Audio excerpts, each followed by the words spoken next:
Now it's time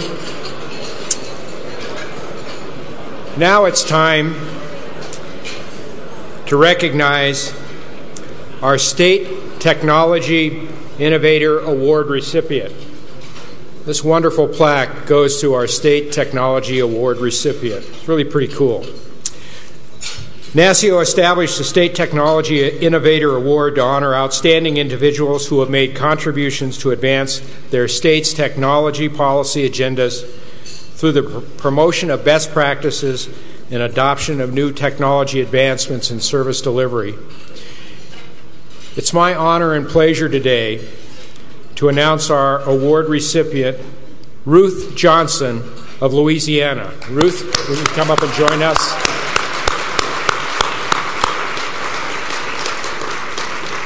Ruth has a very impressive list of accomplishments, and I'm going to share a few of them with you now. Ruth serves as the Secretary for the Department of Children and Family Services for the state of Louisiana. She's been instrumental in reorganizing and modernizing the department while implementing new technology and systems to provide clients with more effective and efficient services.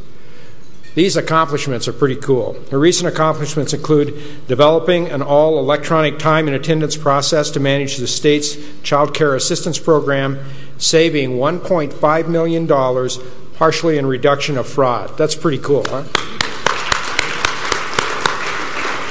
It doesn't stop there. She launched a centralized intake system manned 24 hours a day to ensure consistent screening and decision-making regarding child abuse and negligence reports, and she's integrating a business case management across the department, bringing disparate legacy systems under one umbrella.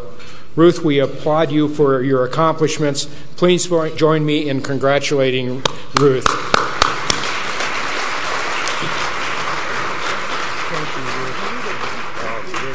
Thank you so much. Wow. This is so beautiful. Well, first of all, thank you for that kind introduction.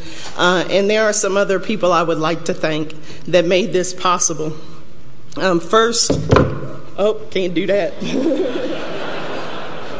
They'll never forgive me if I break it before I show it to them. First, I'd like to thank Governor Jindal for being supportive of the changes that we've made in Louisiana. I'd like to thank Ed Dreesy, our CIO in the state of Louisiana, for helping me to migrate through the complex procurement process. In addition to everything else, just his support has been tremendous for us. And then finally, I'd like to thank our employees at the Department of Children and Family Services. They stuck with me through this, even though there were times when they asked me more than once, did you really mean 3 years? And I was like, yeah, I really meant we're going to do this in 3 years. And they've helped me to accomplish this. So I'm tremendously grateful to our staff. We've come a long way in these last 3 years. We looked a lot differently than we look today. Our department has reduced 600 plus employees. We've reduced $202 million from our budget. And this was also done at a time when we had the largest oil spill in U.S. history. We had Mississippi River flooding. We had 2 tropical storms. So we've been a little busy with other things as well, but we're really excited about where we are now. When we first came to the department, I was shocked and a little overwhelmed to find that if you wanted to have access to our services, you had to complete a paper 14-page application. If you called our department, you may get a person, but more likely than not, you're going to get a voicemail box that was full. Or when I called 6 different offices, I got 2 live people, I got hung up on, I got a busy signal, and I think it's still circling around waiting to answer my call in one location. When we started our site visits to the office, we went around and we were amazed to find the paper file rooms. that took up more than 15% of our overall office space. Some of our employees stacked files. They started with the regular file system, then they kind of crept on the floor, then they crept in the office, and in one location they were even in the kitchen. Yes, confidential files in the kitchen. So what did we do? We started looking at our business processes first, because that's the key. Like I told my staff, we can give our employees the best technology system in the world, but if we don't change the way we do business, we haven't accomplished anything. So we went through and painstakingly mapped every single business process. Then we looked to see which kinds of technology could support that. What did we want to do? We wanted to stop clients from having to come to offices. Number one, these clients are challenged with transportation issues. So to say that they have to come to an office 4 or 5 times in a month to get benefits is not only cruel, it's not very efficient. So we got with our federal partners and we determined that we could do interviews over the telephone. We also determined that we could create an online application in a relatively short space of time. And despite what people thought, in some of our locations, our online application is a preferred method of applying for services. Then we looked at fraud. And as he mentioned, we discovered something very shocking. We found the healthiest kids in the country. We found kids that never missed a day of daycare. 100% of the time, 100% of the children were there. So we began looking at ways that we could improve that process, and that brought us to TOTS. What TOTS is a finger image that's taken for a caregiver of a child, and when they bring the child to the daycare, they scan their finger image. So now we know exactly what time the child obtained services, and we only pay for the services that were obtained. And we've actually done better than the first initial months. We're up to $2.2 million a month saved. That's $26 million a year. So, thank you. Then we looked at those phone systems. We had over 18 different 1-800 numbers. And I defy anybody to get the phone book and figure out which one's the right one, because I couldn't do it. So we decided we were going to have one single 1-800 number, and we instituted that in July. And to date, we've received more than 2.6 million calls through that call center. The majority of clients use the IVR. About 12% actually go to a customer service representative. This allows our workers to concentrate on true case management as opposed to answering the phone.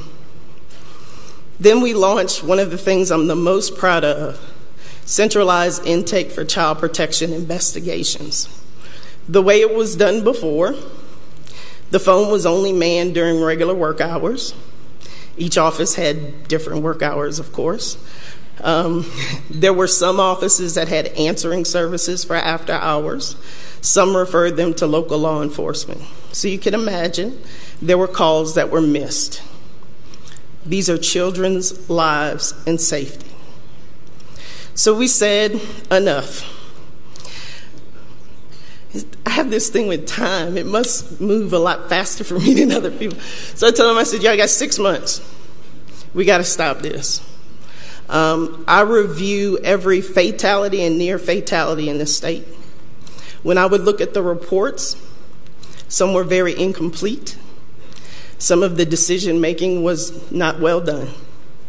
And so we trained a core set of staff to man a call center 24 hours a day, 7 days a week, 365 days of the year. And now, when an investigation worker gets that initial report, they know exactly who the contacts are. They have the right address. They have the right names, and they have the right household composition. And the decision-making is structured in such a way that we can rely on that decision to know which are priority reports and which ones are not reports. So I'm very pleased with that. If I leave nothing else, I'm glad that I was able to leave that contribution. But right around the corner is the big one. It's the Common Access Front End, or our cafe project, which wraps around our 56 different legacy systems to create a single worker portal, a single client portal, a single provider portal that launches in December with the pilot, with statewide launch in February. So keep your eye out. We're very excited about that. And now with Cafe, clients will enjoy many of the same services that you and I enjoy when we log in to check our bank balance. They'll be able to obtain information, again, without having to come to an office, and they will be able to update and change their information. The other big project coming is document imaging and content management. Finally, all of those files will go away. Excuse me, I'm getting over a cold.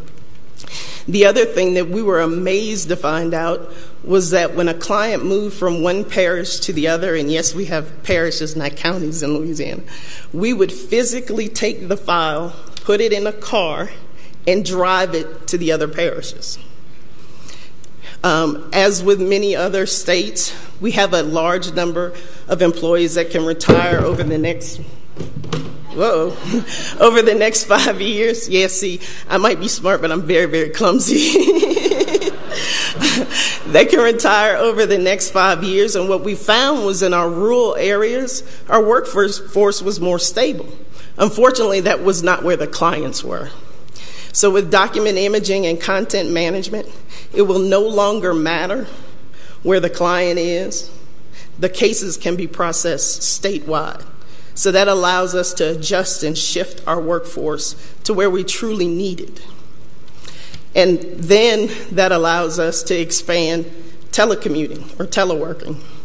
We started with 35 teleworkers. We're up to 305. And I've charged them to add 300 a year. And this allows us to increase productivity. We make tremendous dollar savings. We save about $188 per employee per month. We use Skype for our telephone service. And we're able to track the number of calls placed and received and how long workers are on the phone. So that's been a tremendous, tremendous savings for us. Ed helped us figure out how to accomplish that and pull that off. So with all that, thank you all so much for this award. I am so proud to accept it on behalf of our state. Please keep your eye out on what comes next. We'll be doing press releases as Cafe goes out and as document imaging rolls forward. So thank you all very much.